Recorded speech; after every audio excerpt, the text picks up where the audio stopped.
The month of December ends up being a very Marian month. Of course, Our Lady has many feast days throughout the year. It's very appropriate, of course, in light of what I said, referring Our Lady of the Miraculous Medal, the fact that she is the dawn announcing the rising of Christ. So, as we prepare to celebrate Christmas, that's very appropriate. We have Our Lady of the Miraculous Medal at the end of November, and then we have Our Lady's Immaculate Conception. We celebrated Our Lady of Loreto, and tomorrow we're going to honor her apparitions in Mexico under the title of Our Lady of Guadalupe. But I want to begin with something that we want to be very clear on. And for many of you, you're going to wonder why I need to say this, but there is still a need to be clear on this, so forgive me if this is nothing new to you. But Our Lady of Guadalupe is the Blessed Virgin Mary, the Mother of Jesus Christ and our Mother. There seems to be some confusion on that, either on the side of those who don't recognize who she actually is, or those who attribute her as to someone who is only important to Mexicans. She is the Blessed Mother. She's the Queen of Heaven and Earth. She is our Mother, and we don't want to have any confusion about her. Now, she is honored under this title as Queen of Mexico, and of course that is right and just because she appeared there, but she is also the patroness of all of the Americas. Throughout history, and more frequently, Our Lady does appear in order to bring people to the true worship of God in the religion of Jesus Christ. At the time when the heresiarch, that is the head of the heresy, Martin Luther and others, were drawing so many people away from the Catholic faith, she appears in Mexico and brings many more. Brings them back from the idolatry that they were practicing.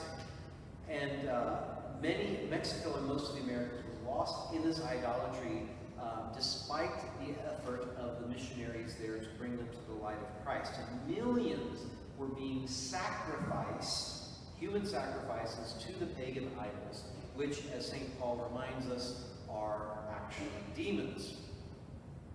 And so we all need a healthy devotion to Our Lady of Guadalupe, especially in our day. And by healthy, I mean one that is not nationalistic, emphasizing the Queen of Mexico, nor one which ignores her out of some Fox News-fueled dislike for anything that comes out of Mexico.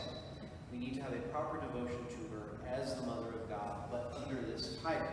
And why do we need this particular devotion? Because we're in the same situation in many ways that Mexico was in. No matter how many people sit in Christian churches or claim to be Christian, the fact is the majority of the people in this country are not actually Christians in practice.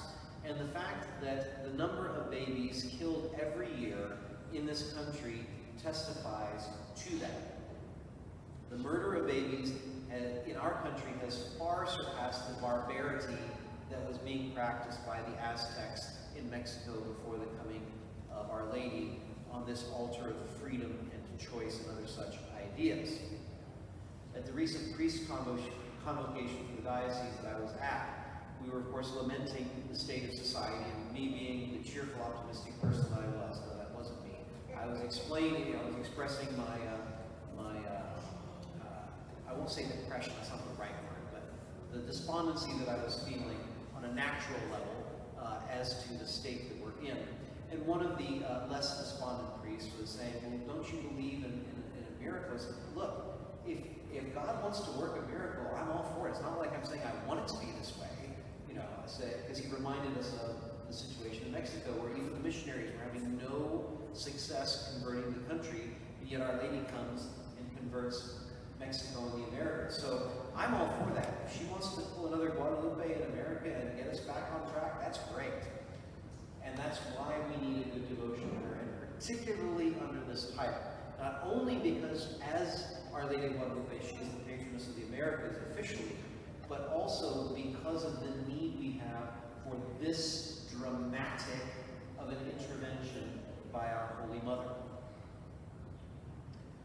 Now, obviously, Our Lady of Guadalupe is going to be the big feast this week, but we have a number of other important saints as well. Today we're celebrating Pope Damasus, who lived in the 4th century and had to combat many things, including schismatics electing an anti-pope under his watch, and the greed of the clergy and the religious that had to be combated, and the fact that Arianism, which is that heresy which denies the divinity of Jesus Christ, among many, many other difficulties.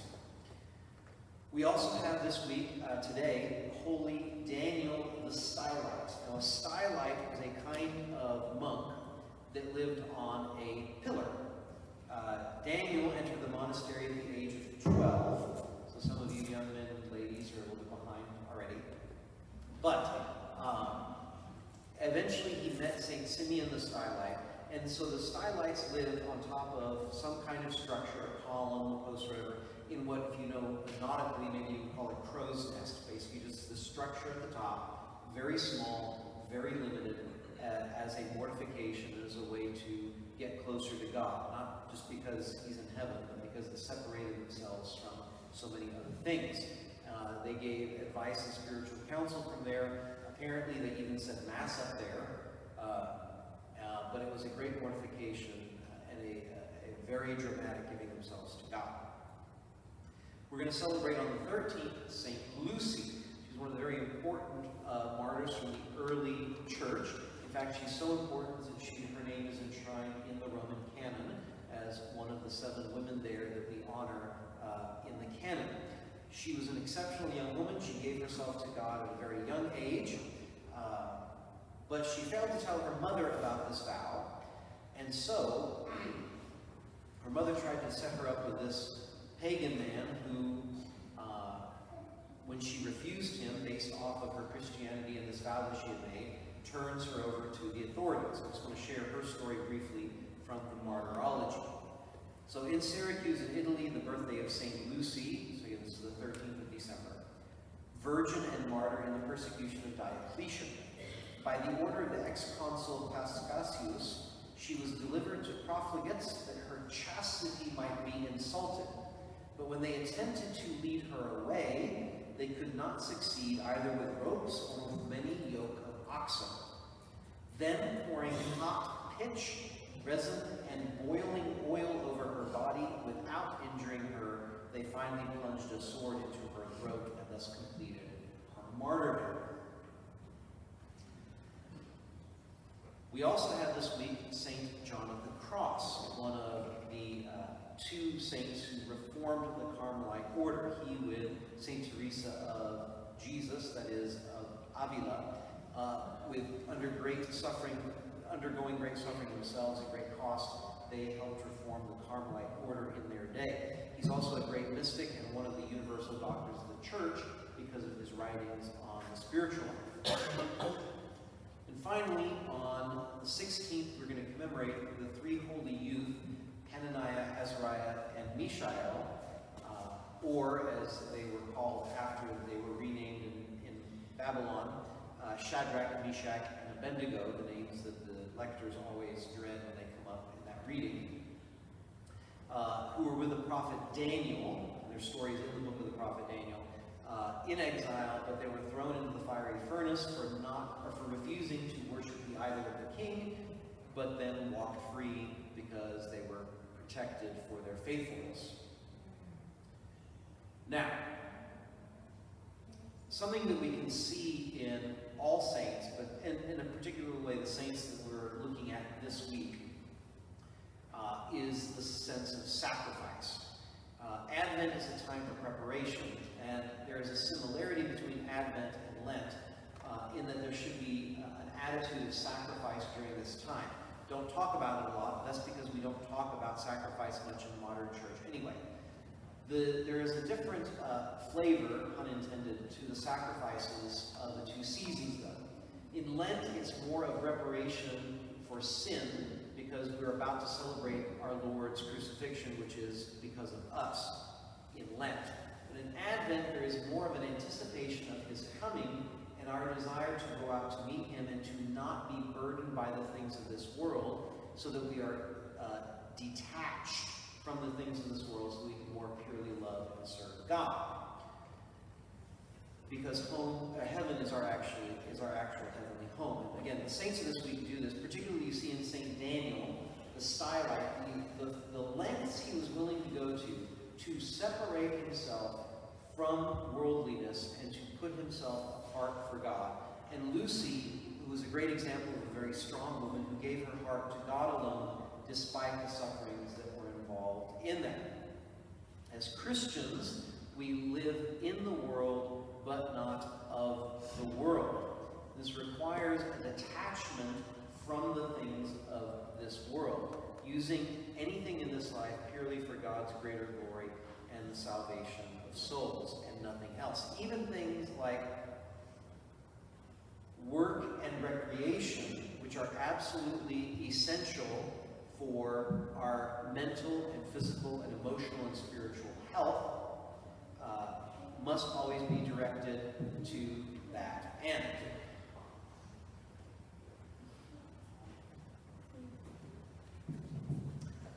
Now, because of the way that God has ordered the universe, I am very often speaking to men as their duties as men, as the priests and abbots of their domestic homes and monasteries. But today, in light of the celebration of our Blessed Lady, the Virgin Mary, and Saint Lucy, I want to address the young ladies and their parents for a moment. In his his biography of Saint Lucy, Father Butler, whose books I'm using a lot this year in my study for these sermons, he observes that there are few Lucys nowadays among Christian ladies, because sensuality, pride, and vanity are instilled in their minds by the false maxims and pernicious example of those with whom they first converse. In other words, we are not raising our young women to follow the example of our Blessed Lady and the many great women in the history of the Church.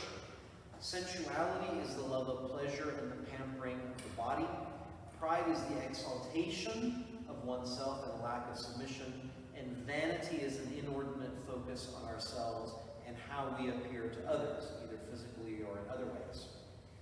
So it's essential that we train our young ladies in virtue, not only for their own salvation, but for the great influence that they have on other people, their friends, their husbands, and their children. Therein lies the woman's greatest power, because of the influence that they can have.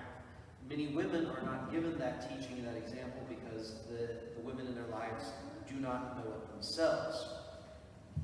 Our young ladies need to be taught by good, holy women, and not by people that they find on TikTok and Instagram.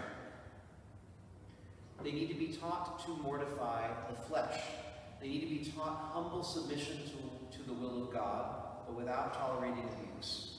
And they need to be taught modesty, to not advertise that which they should not be selling. And above all, our young ladies need to be taught that their heart belongs firstly to God, I have to add here, and not to their parents. I'm sorry if that ruins your day, but that is the case. The hearts of everyone that we know belong firstly to God, including our children. They should love God above all else. Instead of dressing their bodies to attract men, let us teach them to dress their souls to be attractive to God. Instead of trying to make them feel better about themselves with makeup, nails, especially those claws, which I don't know how they function with those, eyelashes, piercings, whatever it is, etc. Let them help cultivate virtues to adorn their soul instead. Instead of encouraging them or shaming them into romantic relationships before they are adults, and I don't mean legally adults, I mean emotionally adults, actually ready for the relationship, let us encourage them to develop a deep relationship with the God who loves us. Because we've all been created for that relationship. And like all relationships in which we're involved, because we're sinners, they are difficult. But it was the same for the saints. And we want to look at them and study their lives in order to understand how they were able to overcome those difficulties and end up having that great intimacy with God. I just want to end in light of that and our overall devotion to the saints, which we've been talking about, with the words from the preface of the saints from the Mass, because it's a good summary, again, of our devotion to the saints, and it includes the main point I was trying to get to by following their example, with especially these last saints that I spoke about. And this is, of course, the priest at the altar speaking to God the Father. For you are praised in the company of your saints, and in crowning their merits you crown your own gifts. By their way of life you offer us an example. By communion with them you give us companionship.